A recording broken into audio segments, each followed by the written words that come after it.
नमस्कार दोस्तों, मैं निर्भय सिंह आपका जीएसटी में स्वागत करता हूं। हम लोग अध्ययन कर रहे थे सल्तनत काल का, और सल्तनत काल का अध्ययन करने के क्रम में आज हम लोग जो पढ़ेंगे वो तुगलक वंश।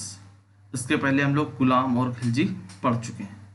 आज हम लोग प्रवेश करेंगे तुगलक वंश में। ठीक है, तुगलक वंश आप देखेंगे 1320 से 1414 तक चलता है। गयासुद्दीन तुगलक जो है 1320 से 1325 तक, मोहम्मद बिन तुगलक 1325 से 1351 तक, फिरोज शाह तुगलक 1351 से 1388 तक।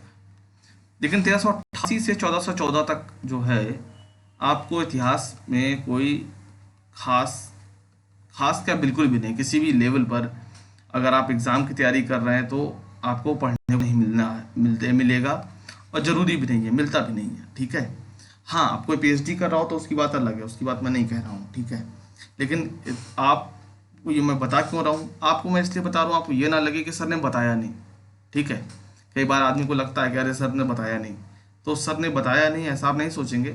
आप किताब उठा के देखेंगे तो आपको मिलने वाला नहीं है। ठीक है, एक बात जो आपको पहले यहाँ पर ये ध्यान देनी है।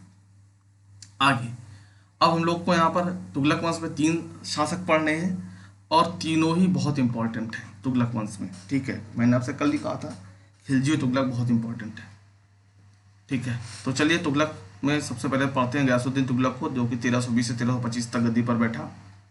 और मैंने आपको कल जो बताया था, मैंने खिलजी में बताया था, आखिरी में मुबारक शाह खिलजी बताया था आपको, मुबारक शाह खिलजी। इसके बाद गद्दी पे बैठा था खुसरो शाह। ठीक है, खुसरो शाह।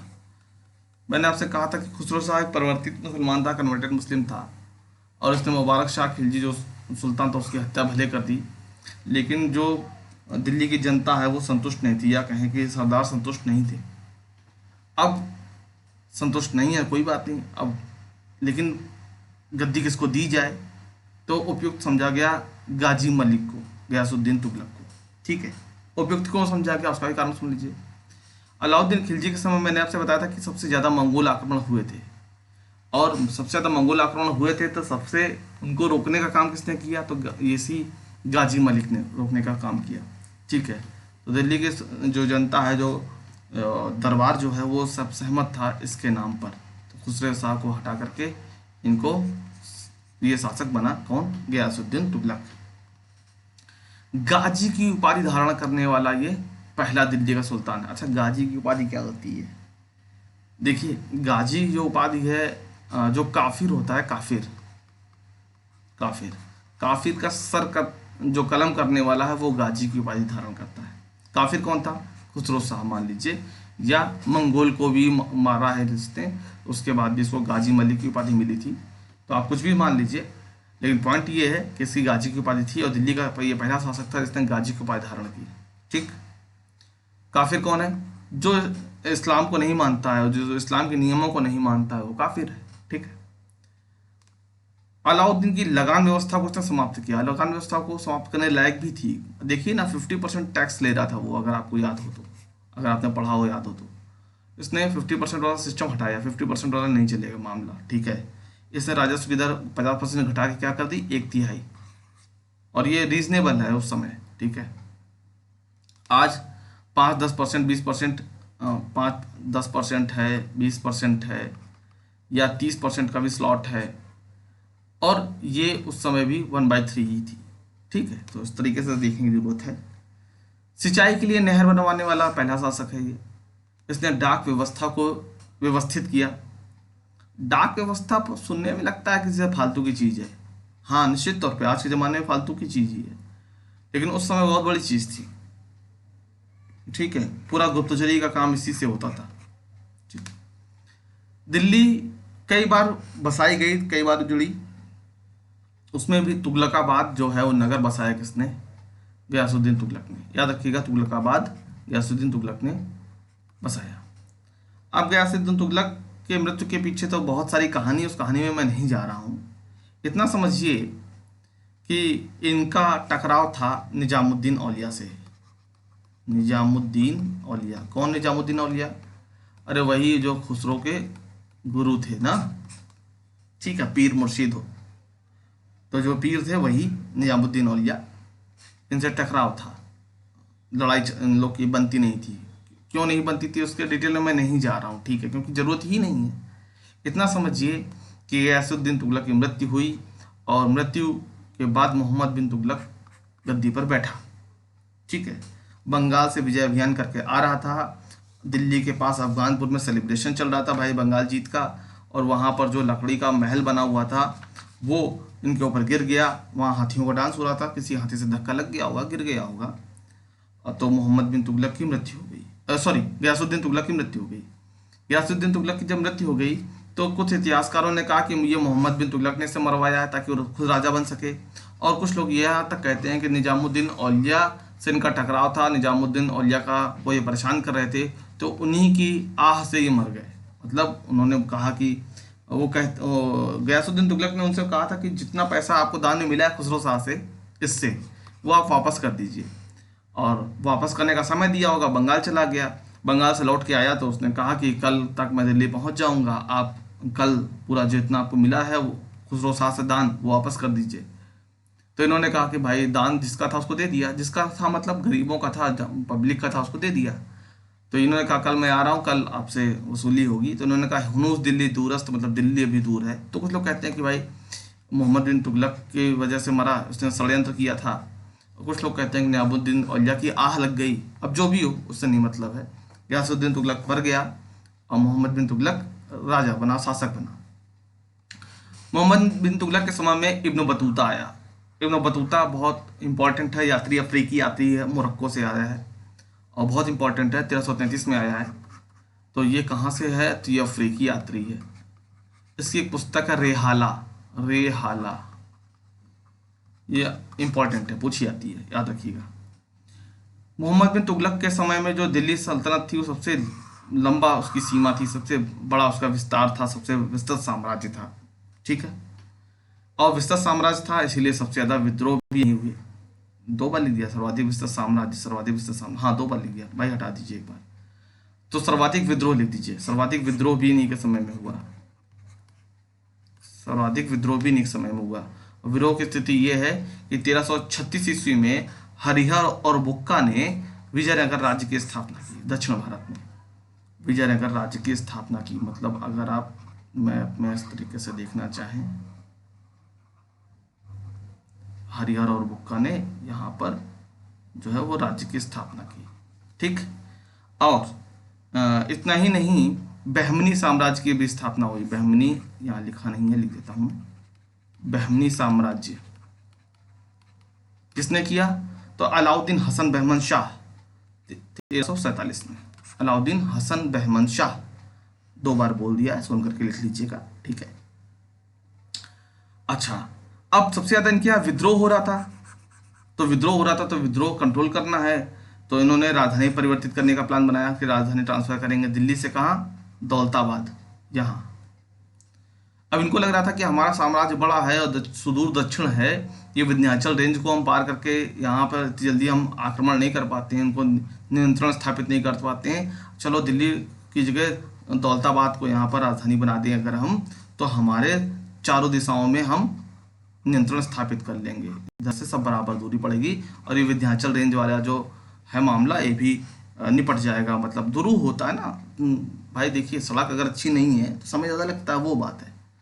तो इन्होंने राजधानी परिवर्तन का भी उसी में दिल्ली से दौलताबाद किया। किस लिए? क्योंकि यहाँ विद्रोह ज़्यादा हो रहे हैं, विद्रोह ज़्यादा हो रहा है। परिणामस्वरूप क्या हुआ कि विजयनगर और बहमनी साम्राज्य स्थापित हुए 1336-1347 में, ठीक है।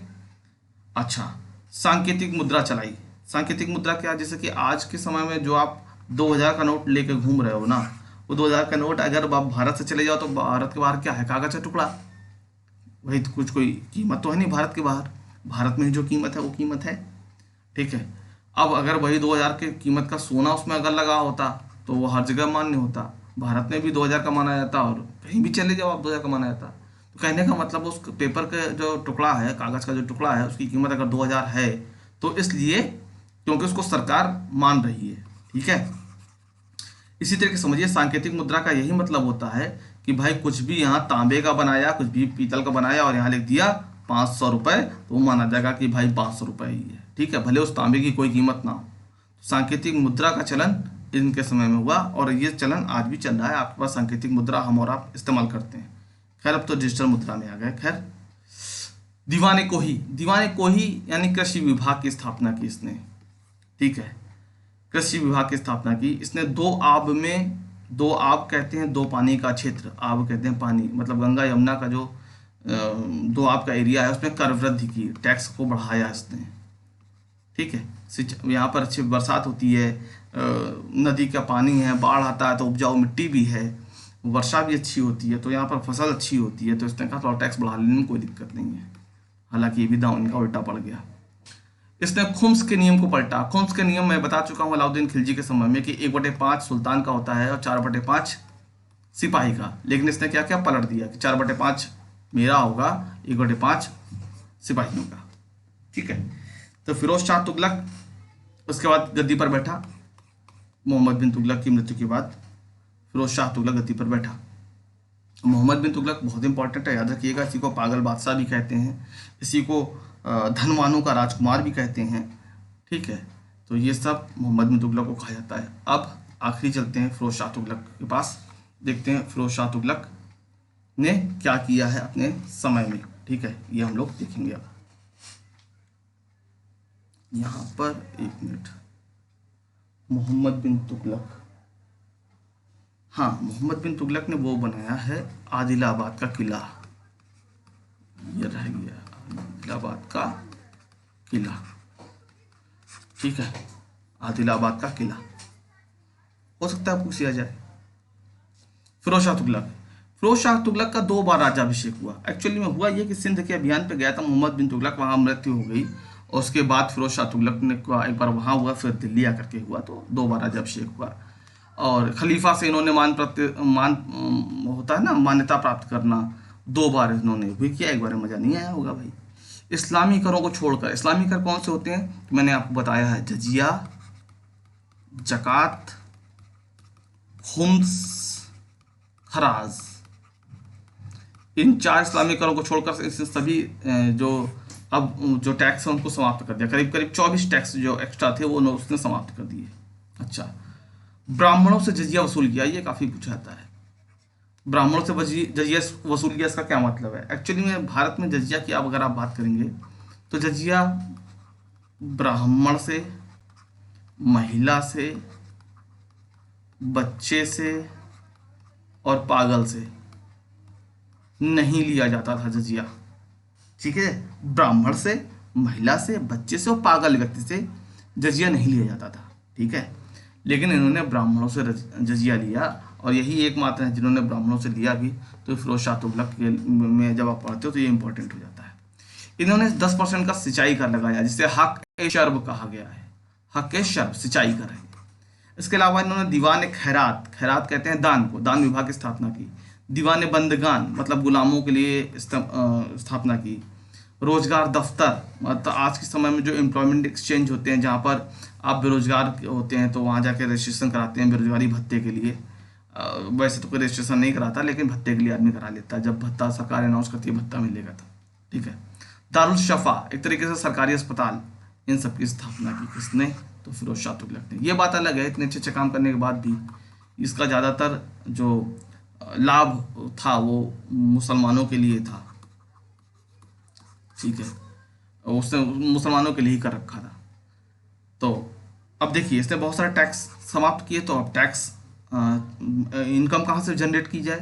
तो इसने बहुत सारे, जैसे बंदगान है ये आप देख रहे हैं, इन सबको काफ़ी जगह उद्योगों में समाहित किया। और इसके समय में उद्योग और नगर काफ़ी बढ़े हैं। जैसे कि कुछ एग्जांपल आपके सामने हिसार, फिरोजा, जौनपुर, और भी हैं, फिरोजाबाद है और फतेहाबाद है और भी हैं, लेकिन आपके लिए इतना ही पर्याप्त है। और सबसे ज़्यादा इंपॉर्टेंट आपके लिए जौनपुर है। जौनपुर का बसाया किसने? तो फिरोज शाह तुगलक। आपसे कभी भी एग्जाम में पूछा जाएगा तो यही पूछा जाएगा, जौनपुर, कभी भी पूछा गया तो। वैसे हिसार है, फिरोजा है, जौनपुर है, फतेहाबाद, फिरोजाबाद, ये सब है, लेकिन आपसे पूछा जा रहा है जौनपुर ही। क्यों पूछा जाना है? क्योंकि ये मोहम्मद बिन तुगलक, जिसका एक नाम जौना खां भी था, जौना खां, एक मिनट, मोहम्मद बिन तुगलक इसके पहले जो आप पढ़ रहे थे वही, उसका घर का नाम होगा जौना खां। जौना खां, इसके नाम पर ही इसने जौनपुर नगर बसाया है। ठीक है।